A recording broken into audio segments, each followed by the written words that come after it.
Então, Está com a primeiramente, palavra. agradecer. Vocês ouviram alguma coisa no início, não, né? Não, não, repete tudo. Então, ótimo, vou retomar aqui os meus agradecimentos, agradecer o Carlos Eduardo, saudar também o Fábio pela realização do evento e, enfim, agradecer a todos os meus colegas de mesa, colegas secretários, aqui no nome do Jefferson, ex-presidente da Abrasf, um interlocutor aí constante na temática que estamos abordando nessa ocasião. Dizer, primeiramente, nós fomos aqui convidados para tratar dos aspectos econômicos, dos contextos de gestão fiscal, os desafios das reformas e, ao final, vou falar um pouquinho também sobre os nossos desafios de gestão frente a essas realidades, tanto econômica quanto das transições das reformas, né? Primeiramente, acho que vale a pena a gente fazer um apanhado aí da situação econômica, ou mesmo macroeconômica, porque ela tem um impacto, um reflexo direto no o que virá a acontecer conosco e o que está acontecendo. Nós estamos percebendo os indicadores principais da economia, principalmente a taxa de crescimento, a inflação, com resultados positivos, especificamente a questão do crescimento econômico. No início do ano, nós tínhamos uma previsão de crescimento para 2023 de 0,5%. Ontem, essa previsão foi atualizada, nós já estamos em 3% de crescimento em 2023. Isso também refletido do ponto de vista da inflação, uma inflação que deve fechar mais ou menos na casa de 4,5%, no máximo 5%. Então, realmente, esses indicadores permitem uma queda, a constância da queda de juros, né, dentro da nossa realidade. Dizer para vocês que quando a guerra começou, essa segunda guerra, né, além da Ucrânia e da Rússia, que mal ou bem ela já tinha sido precificada do ponto de vista do risco internacional, de moedas, etc. Quando a guerra do Oriente Médio começou, a gente tinha 3 cenários, um muito dramático, onde você teria uma escalada generalizada de conflitos, impactando o preço do petróleo, a confiança internacional dos mercados. Um cenário mais intermediário, dizendo que o conflito ficaria restrito ao Oriente Médio e haveria um risco generalizado de mercado, apenas afetando alguns números aí relacionados às balanças realmente ao petróleo.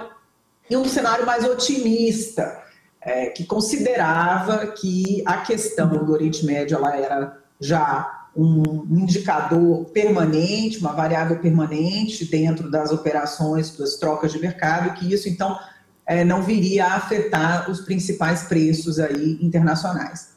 De fato, o que a gente percebe depois desses quase 2 meses é realmente a consolidação do terceiro cenário, um pouco mais otimista em relação às consequências da guerra do Oriente Médio para os mercados internacionais. Isso é bom para a gente, principalmente para dar continuidade a esse processo de queda da taxa de juros, que é um indicador, um condicionante muito importante para a manutenção do nosso crescimento econômico. Então, de fato, nós estamos vivenciando no Brasil, então, essa realidade de perspectiva de redução realmente de taxa de juros, uma inflação próxima da meta e uma taxa de crescimento que ela tem sido superior, inclusive, de muitos países desenvolvidos. Inclusive a inflação também, muito menor do que muitos países desenvolvidos, incluindo os Estados Unidos e muitos países da Europa. Então, nós temos um cenário, digamos assim, positivo do ponto de vista macroeconômico. E se a gente junta ainda um outro fator que é da atração de investimentos internacionais. O Brasil hoje vem se mostrando um dos únicos mercados emergentes suficientemente seguros para o investidor internacional, que não está encontrando caminho para investir na Rússia, por motivos que nós já mencionamos, que tem dificuldade de investir na China, que está num momento de retração e também envolvida em questões geopolíticas importantes. A taxa de juros nos Estados Unidos deve permanecer ainda muito alta, com uma inflação muito alta.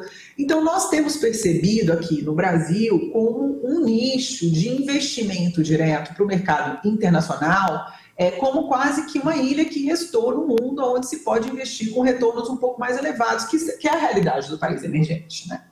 Então, nós temos percebido um cenário, se não dizer otimista, um bom prognóstico para o futuro. Isso aí fiz esse pequeno preâmbulo aqui desse contexto internacional e econômico também brasileiro, para a gente poder discutir também os reflexos disso na nossa receita, no nosso investimento e quais seriam aí os nossos próximos passos para reagir às reformas, né? Então, falei um pouco desses aspectos, o que eu queria trazer dos aspectos econômicos e queria falar um pouquinho agora das nossas reformas. A gente vai falar da reforma tributária naturalmente no início, pois é a mais impactante, mas imagino também que pouco eu posso trazer, acrescentar, os que os meus colegas Manuel e o Jefferson já apresentaram para vocês. Apenas realmente, né, dizer que esse cenário um pouco mais próspero pode ser um fator que mitigue as consequências um pouco mais graves da reforma tributária no primeiro momento, ou seja, a gente pode ter um momento de prosperidade, de crescimento econômico, que talvez compense esses momentos um pouco mais instáveis no início dessa transição para um novo modelo tributário, então vejo isso com bons olhos. E também, acho que a gente tem um desafio aí, o que eu sempre falo, a reforma tributária era como se ela fosse, né, Manuel, uma maratona.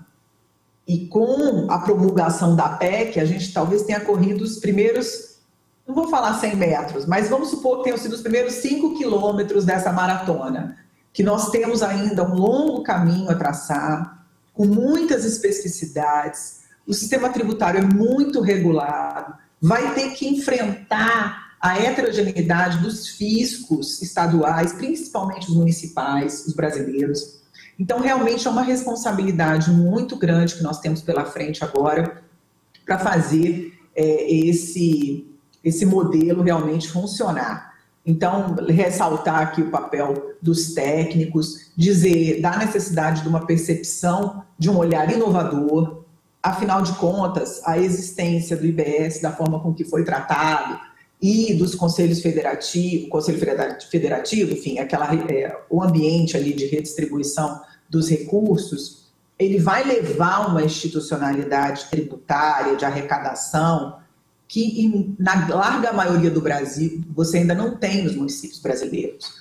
Nós temos uma estrutura instalada, arrecadatória, eficiente nas médias e grandes cidades e algumas pequenas cidades, com honrosas exceções, mas digamos assim, a tendência é que as pequenas cidades elas estejam realmente um pouco mais organizadas apenas a partir das transferências obrigatórias. E agora, dadas as características do novo modelo, elas serão responsáveis também para contribuir de forma efetiva para esse bolo da arrecadação do Brasil.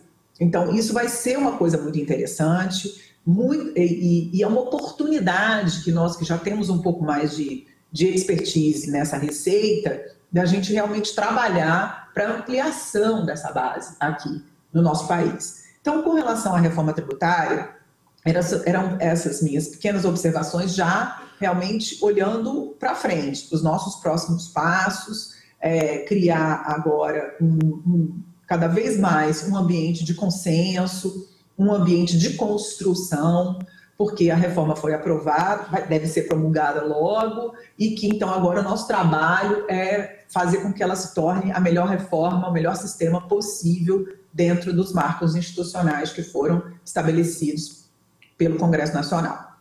Então, essa é a minha primeira parte das reformas, mas também tem outras duas que não são necessariamente muito parecidas com esse debate atual, mas eu queria falar um pouco dessas medidas infraconstitucionais que estão sendo apreciadas nesses dias no Congresso. A taxação dos fundos offshore, essas questões de inclusão de impostos em base de cálculo, medidas aí que são infraconstitucionais, mas que são muito importantes. E aí, a importância dessas medidas para o governo federal, ela não se dá apenas para aumentar a receita, o que em si já seria um grande benefício. Mas elas são condicionantes para o atingimento das metas fiscais dentro do novo marco regulatório de política fiscal. O novo marco regulatório ele pressupõe um aumento de arrecadação que depende dessas medidas infraconstitucionais que estão sendo apreciadas pelo Congresso nesse momento. Então, isso a gente deve ficar de olho, não somente porque nós, caso essas medidas realmente sejam efetivamente consolidadas e as propostas bem-sucedidas, teremos a possibilidade de ter um impacto positivo na nossa receita decorrente das transferências, principalmente, mas também porque elas serão muito importantes para que o governo federal consiga atingir as suas metas fiscais, que é, digamos assim, talvez desse tripé inflação, crescimento econômico. Hoje, a parte essa atrativo, né, internacional para investimento, dadas as condições geopolíticas internacionais, talvez a maior preocupação, a maior fonte de atenção nossa deva ser os resultados realmente da política fiscal, porque é um marco que acabou de ser aprovado por esse governo, apesar de ter sido até ainda na legislação, no governo anterior, mas a proposta foi feita por esse grupo que está hoje. Então, realmente, isso é uma condição importante, não só para as nossas receitas dos subnacionais, mas também para que sejam mantidas as condições macroeconômicas para a gente fortalecer esse possível ciclo aí de prosperidade. Então, acho que é importante a gente ter, então, uma atenção muito grande sobre essas medidas de arrecadação que estão tramitando no Congresso Nacional. E, por fim, o Jefferson citou, e eu gostaria de ecoar, a importância também da reforma administrativa. E aí eu não vou dizer necessariamente que seja uma reforma constitucional.